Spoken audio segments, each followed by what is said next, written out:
The night stretched out before me like an endless abyss as I cruised down the desolate highway, the only company being the rhythmic hum of the engine and the occasional flicker of passing streetlights. Rain peppered the windshield, distorting the already dim view of the road ahead.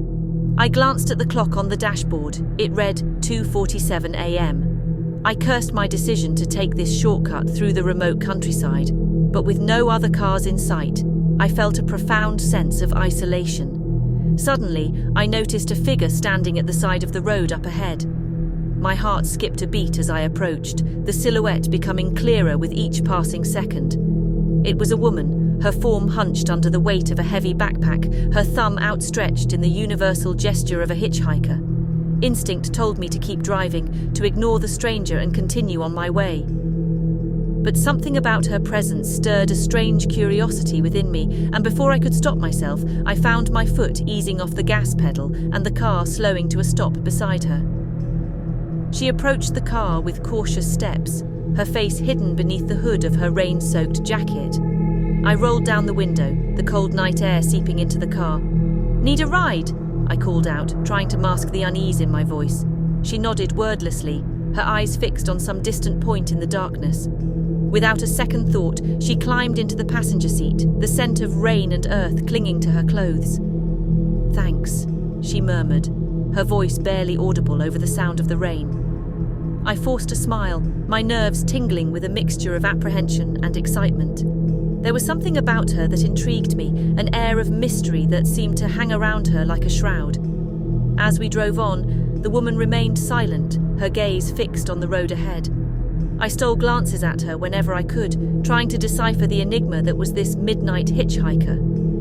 But her features remained obscured by shadows, her presence as inscrutable as the night itself. Minutes turned into hours as we wound our way through the darkness. The only sound, the steady drumming of rain against the roof of the car. I tried to make small talk, asking her where she was headed and what had brought her out here at such an ungodly hour. But she offered only vague responses, her attention seemingly elsewhere. As the miles ticked by, a sense of unease settled over me like a suffocating blanket. There was something off about this woman, something that sent shivers down my spine whenever I dared to look at her. But try as I might, I couldn't shake the feeling that she was hiding something dark and sinister that lurked just beneath the surface. And then, just when I thought I couldn't bear the tension any longer, she spoke. "Turn here," she said suddenly, her voice low and urgent. I obeyed without question, the car veering off the main road and onto a narrow dirt track that disappeared into the darkness. The trees closed in around us, their branches reaching out like gnarled fingers, grasping for purchase in the night. I stole a glance at the woman beside me, her features illuminated by the dim glow of the dashboard lights.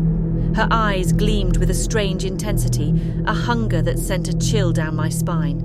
"Where are we going?" I asked, my voice barely above a whisper. But she didn't answer. Instead, she leaned closer, her breath hot against my ear. "To the end of the road," she whispered, her voice dripping with malice. I slammed on the brakes, the tires skidding on the wet ground as the car lurched to a stop. Panic surged through me as I fumbled for the door handle, my fingers trembling with fear.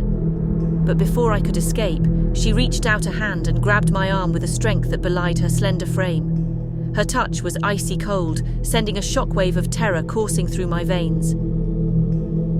"Don't be afraid," she said, her voice a sinister whisper in the darkness. "I just want to show you something." With a strength born of desperation, I wrenched myself free from her grasp and stumbled out of the car, the rain soaking through my clothes as I ran blindly into the night. Behind me, I heard her laughter echoing through the trees, a sound that chilled me to the bone. I ran until my lungs burned and my legs threatened to give out beneath me, the darkness pressing in from all sides. And then, just when I thought I couldn't run any further, I stumbled upon a clearing in the woods. In the center of the clearing stood an ancient oak tree, its twisted branches reaching up towards the sky like the fingers of a forgotten god.